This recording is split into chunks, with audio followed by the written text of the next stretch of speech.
possible, comme dit Thierry, parce que à Anderlecht, évidemment, Erasme a vécu quelques années dans ce qui s'appelle aujourd'hui la maison d'Erasme, que vous pouvez visiter. Alors, c'était encore pire, parce qu'après, évidemment, une fois qu'ils l'ont envoyé à l'hôpital, ensuite, ils l'ont fait croire qu'ils distribuent des bourses.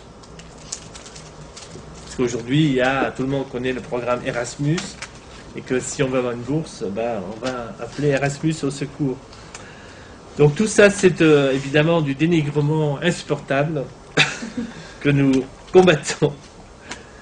Alors, pourtant, cet homme, évidemment, une énorme source de sagesse. Alors, par exemple, il y a 2 jours, donc, vient se tenir à Londres, je crois, la conférence pour envoyer plus de troupes en Afghanistan. Donc malheureusement, on aurait dû lire avant la conférence, par exemple, le chapitre 11 du livre d'Erasme qui s'appelle L'éducation du prince chrétien.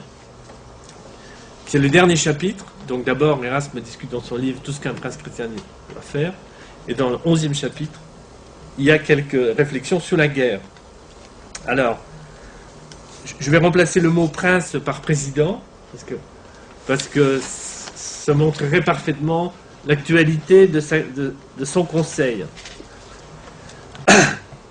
Le président ne doit jamais rien envisager avec précipitation, mais en aucune circonstance, il ne montrera plus de fermeté et de circonspection qu'au moment de s'engager dans une guerre. En effet, si d'autres causes engendrent bien des maux, la guerre précipite d'un seul coup le naufrage de tout ce qu'il y a de meilleur au monde, et elle soulève l'océan de toutes les calamités. Ensuite, est-il un mal qui soit plus obstinément tenace que celui-là? La guerre engendre la guerre. Une toute petite en fait une très grande. Donc, vous vous rappelez, donc, Sarkozy, il y a une semaine, a dit que maintenant, la France doit soutenir la guerre en Afghanistan, parce que sinon le Pakistan tombe. Vous voyez, donc on n'est plus dans une guerre pour l'Afghanistan, on est dans une guerre pour sauver le Pakistan. Donc, ça y est, on y est. La guerre engendre la guerre, une toute petite en fait une très grande, une seule en produit 2. D'une guerre menée comme un jeu, il en est une sérieuse et sanglante. Elle est née ailleurs, mais la peste guerrière gagne de proche en proche et elle se propage même jusque dans les régions les plus éloignées. Un bon président n'entreprendra jamais aucune guerre, excepté quand, après avoir tout tenté, il ne peut l'éviter par aucun moyen. Si nous étions animés de cet esprit, il n'y aurait pour ainsi dire jamais de guerre entre les hommes, mais enfin, si on ne peut éviter un mal aussi pestilentiel, le prince aura du moins le souci majeur de faire la guerre en réduisant ses propres pertes au maximum, en rependant le moins possible du sang et en la terminant aussi vite qu'il se pourra. En premier lieu, que le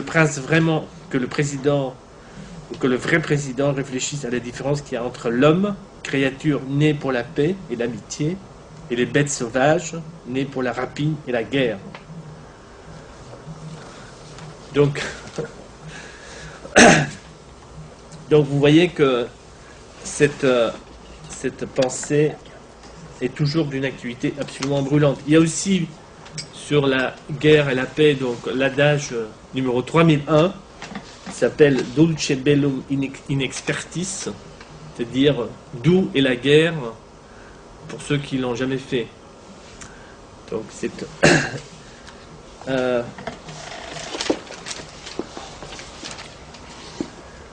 alors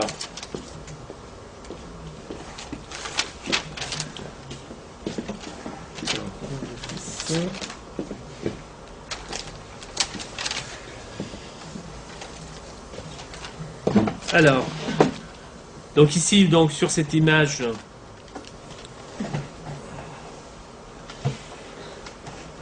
donc vous voyez à gauche, vous avez Thomas More, qui sera donc chancelier d'Angleterre.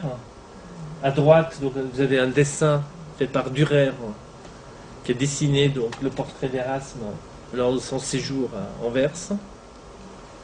Et au centre, Ça, c'est un sacré défi pour nous. C'est un petit tableau fait par Bruegel.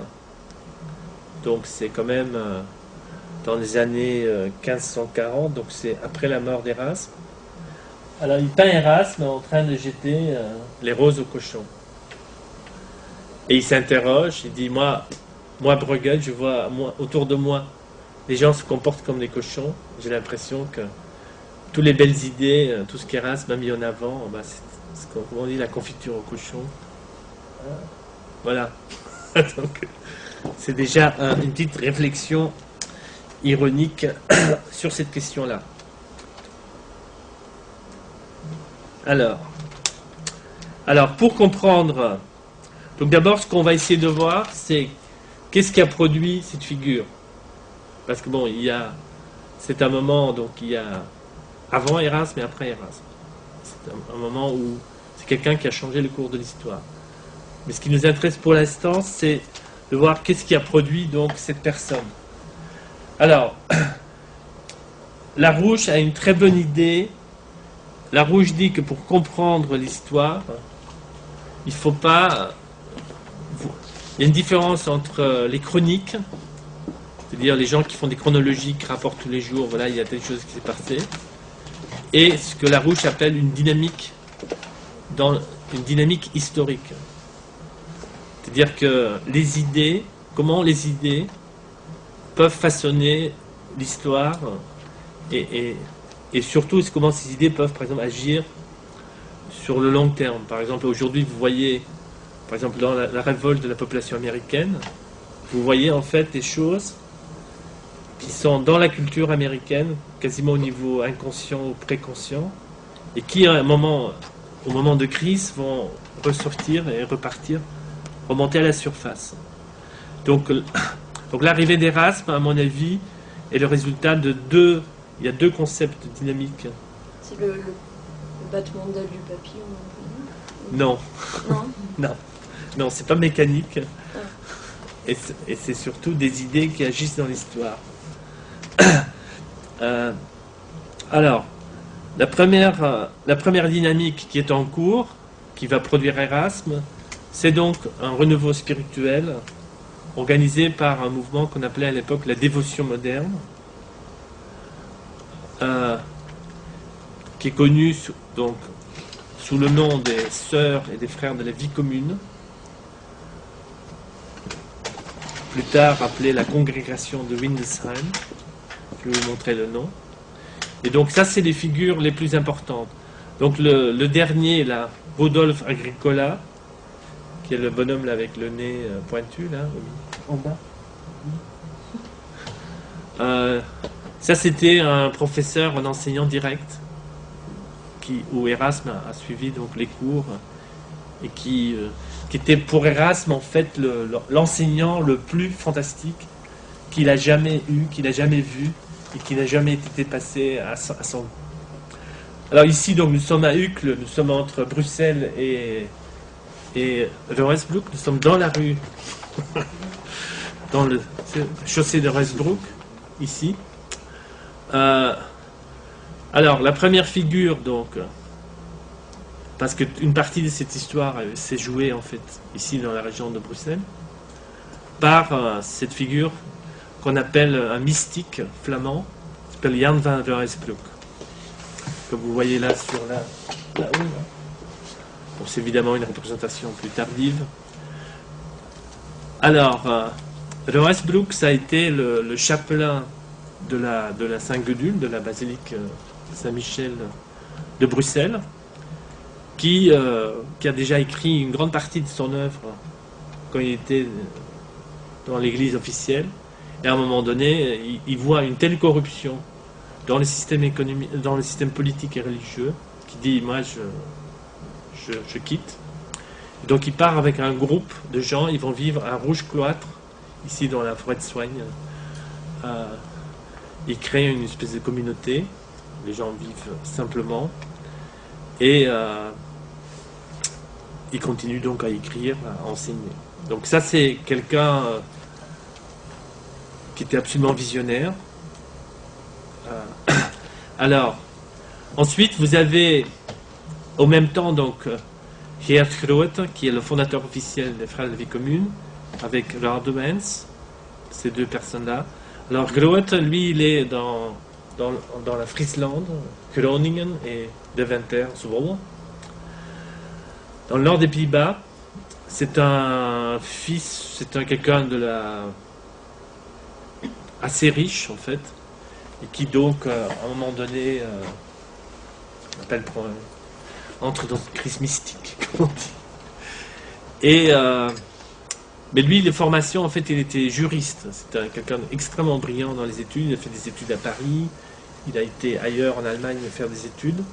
Mais il se rend compte que le savoir, comme dit l'Épître aux Corinthiens, le savoir, la connaissance, le savoir, sans l'agapé, sans l'amour de l'autre, ça ne vaut rien. Donc il est en crise. Et à un moment donné, donc, il vient ici, donc, à Rouge-Cloître, rencontrer Ravensbrück. Et c'est cette conjonction des deux qui va, donc, à la mort de Groot, donc, Radewens va, en fait, mettre sur pied, donc, à Deventer. Attends, je vais... C'est qui Groot? Groot, c'est celui-ci. Ça, c'est Groot. Ça, c'est Agricola. Radewens. Radewens, il n'y a pas d'image. Ça, c'est Ravensbrück. Ça, c'est Wessel Gansfurt. Et ça, c'est Thomas Kempis. Et ça, c'est un béguinage. Alors, c'est très important parce que depuis, à partir du XIIe et XIIIe siècle, notamment aussi à cause des croisades, il y a un certain nombre... D'un côté, les Flandres et les Pays-Bas, ce sont des régions où il y a eu une urbanisation extrêmement forte, parce qu'il y a eu une révolution agricole. À partir du IXe siècle, arrive de Chine, par exemple, le collier rigide, qui permet aux hommes d'utiliser le cheval pour labourer la terre. Un cheval a une productivité qui est le double de la productivité d'un bœuf. Donc du coup... Parce qu'évidemment, pour nourrir des gens dans les villes, il faut qu'il y ait la nourriture quand même. Donc il faut, sans agriculture, pas de ville. Mais une partie des hommes partent et vont mourir dans les croisades. Donc il y a, entre guillemets, un surnombre de femmes. Et ces femmes, en fait, vont se regrouper en communautés laïques. C'est pas des gens cloîtrés, c'est pas avec des murs, mais c'est des gens qui vont, chacun avec sa petite maison. Ils vont travailler ensemble, ils vont faire de la poésie ensemble, ils vont faire de la musique ensemble. Ils sont croyants, mais ce ne sont pas des gens cloîtrés. Et donc dans toutes les villes des pays, dans la plupart des villes des Pays-Bas, y compris Amsterdam, d'Amsterdam jusqu'à Cambrai, aujourd'hui en France, vous avez ce qu'on appelle des béguinages, donc les béguines. Et donc tout ça crée en fait des formes d'auto-organisation communautaire qui petit à petit vont s'intégrer en fait dans ce renouveau spirituel. Ce renouveau spirituel. Par exemple, Ravensbrück lui-même s'inspire. Dans toutes les villes, dans toutes les villes médiévales en Flandre. Oui. Il y a toujours un béguin comme à Anvers. À Anvers, il y a un béguinage. À Louvain, il y a un béguinage. À Gand, il y a généralement il y a le grand et le petit béguinage même. Il y a des villes. Ouais. C'est toutes des petites maisons ensemble, voilà. Autour, avec le jardin. Donc ça, c'est le béguinage de Courtrai. Qui est très joli. À Lille, il y a un béguinage. À Bruxelles, il y en avait un. Mais par exemple, à Cambrai, il y a un béguinage. Okay. À Dixmude, il y en a. Mais c'est quelque chose de très spécifique, en fait, du nord de l'Europe. Ça n'existe. Il y a un truc que j'ai appris, là, on allait à Bouillon, le château de Bouillon. Oui. Il y a un musée de l'écriture. Et au Moyen-Âge, quelque chose qui... Je ne savais pas parce que je ne l'ai jamais appris, mais si c'est 12e, 13e ou 14e siècle, à Rouen, je crois que c'était, il y avait un garçon sur deux qui avait une éducation à l'école en fait, et qui savait lire. Allez, souvent on croit le Moyen-Âge, les gens c'est tous des paysans quoi. Et en fait, pas du tout quoi. Oui, c'est inégal quoi. C'est très inégal. En tout cas, donc il y a tout un mouvement de renouveau spirituel. Donc Radewens va créer donc ils vont mettre donc sur pied les frères de la vie commune. Et donc, la personne qui est le plus connue là-dedans, en fait, c'est celui-là qui s'appelle Thomas à Kempis,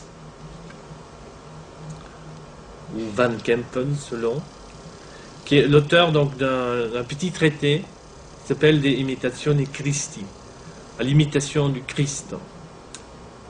Alors, on va y revenir. Mais c'est quasiment le livre en Europe qui a été le plus lu après la Bible, en termes de nombre d'exemplaires.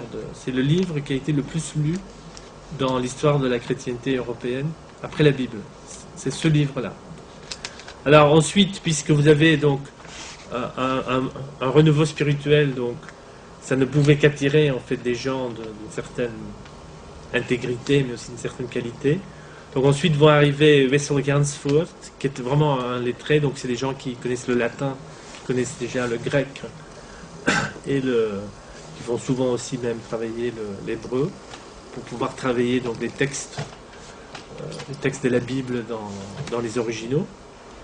Et ensuite donc vous avez ce fameux Rudolf Agricola, qui sera donc l'enseignant principal d'Erasme, qui lui est un organiste, c'est un musicien.